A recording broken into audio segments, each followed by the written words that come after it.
In this video, you will learn how to create your graffiti name piece. Creating graffiti has a simple process. You start out with a linear text and then you swell each of the letters one by one. You can give them a round shape, like a balloon, a soft shape style, or you can give them a sharp shape for a more aggressive style. The style that you see in this picture is using sharp lines.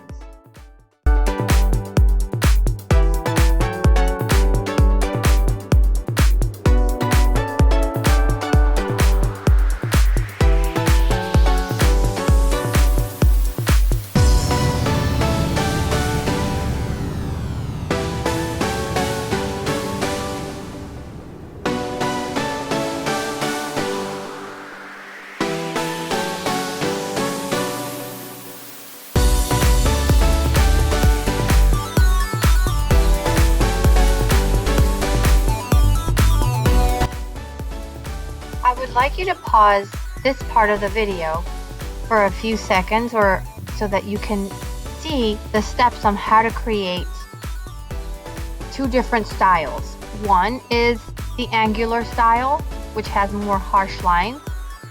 It's the Mario name.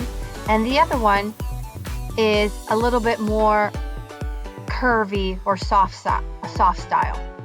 So it goes from step 1, 2, 3, 4, 5, 6.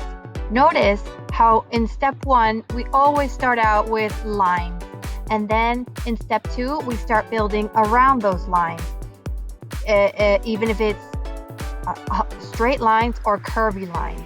And then after we build that line, we are going to outline only the outer lines with a black marker.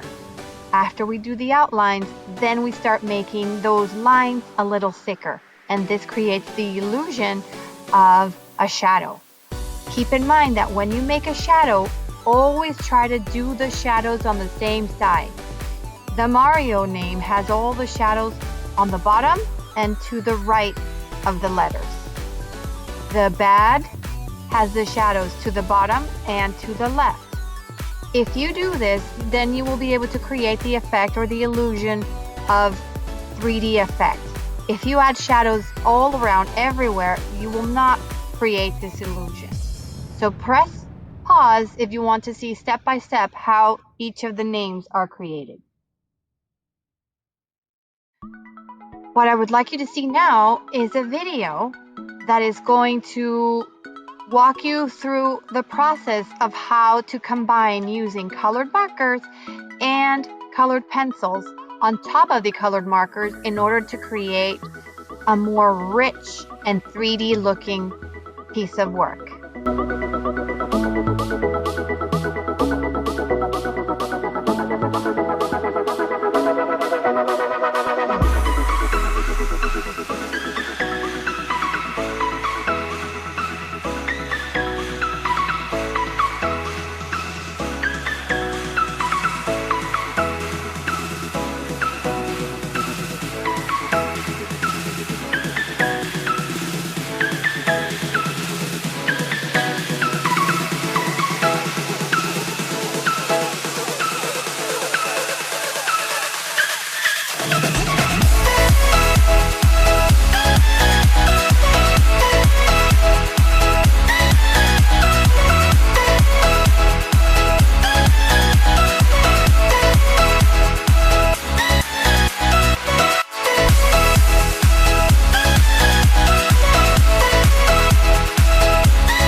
let's learn about your project guidelines. These are all of the guidelines that need to be included in your project. First, you are going to choose this color scheme.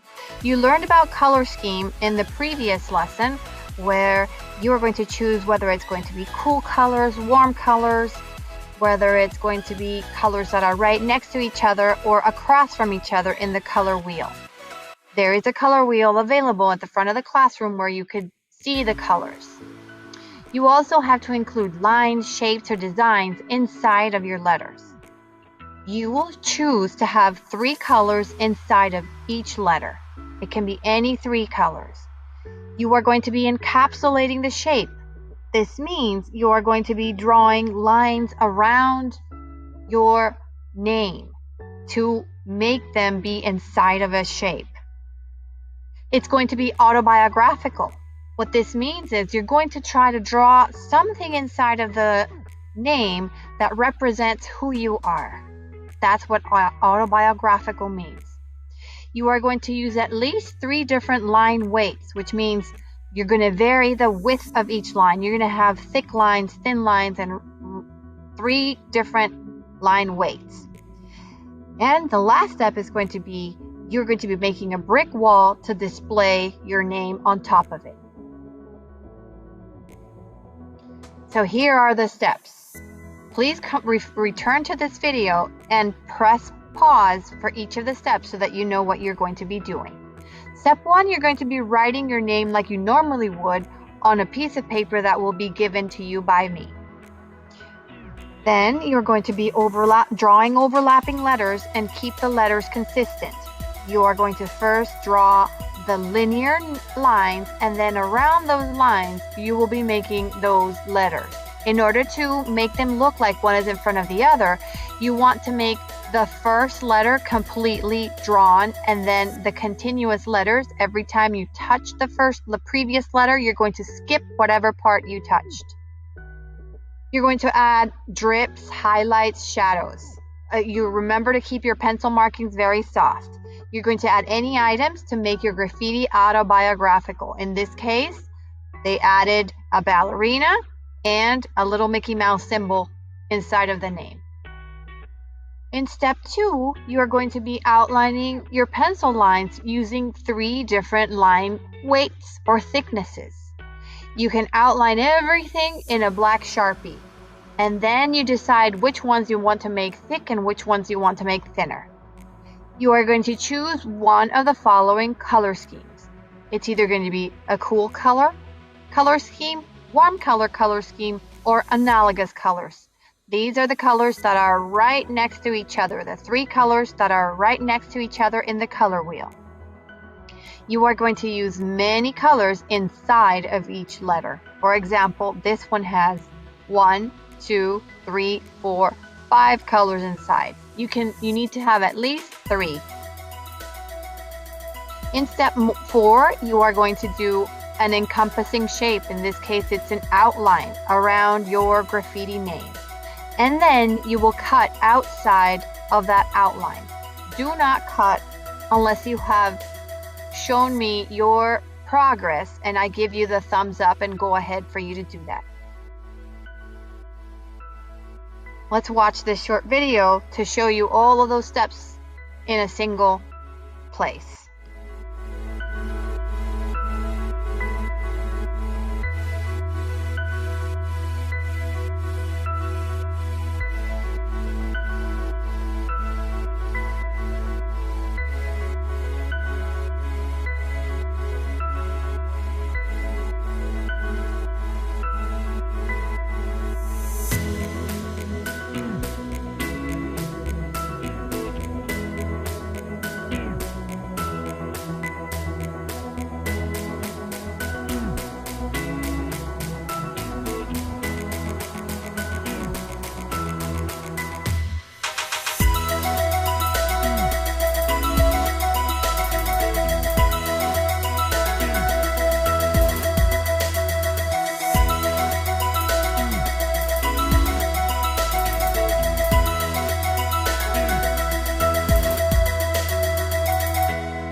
final step in the creation of your graffiti piece is to create the wall in which your graffiti piece is going to be glued onto. So the first thing you're going to be doing is you are going to be taking pieces of brick and you are going to be organizing them on your paper, on your wallpaper that you will receive, in such a way that it looks like a brick pattern. So the top row, you need to leave about 1/2 inch gap between brick and brick, and then when you place the bottom brick, you need to make sure that the entire brick is right underneath this line, so that you can create a pattern that you're familiar with how bricks are laid. After you have glued your brick pieces, you are going to be adding highlights to the top and to the right side of each brick with a white crayon color. And then you are going to be adding shadows to the right side and the bottom part of your bricks. And so this will give it an illusion of a 3D brick wall. Notice how there's white shadow on the top, white shadow on the right, and then on the left there's dark shadow. I meant highlight, white highlight. And then on the bottom there is a dark shadow.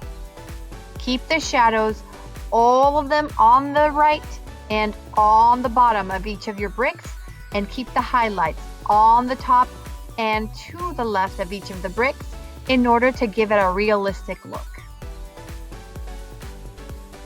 I can't wait to see your final pieces.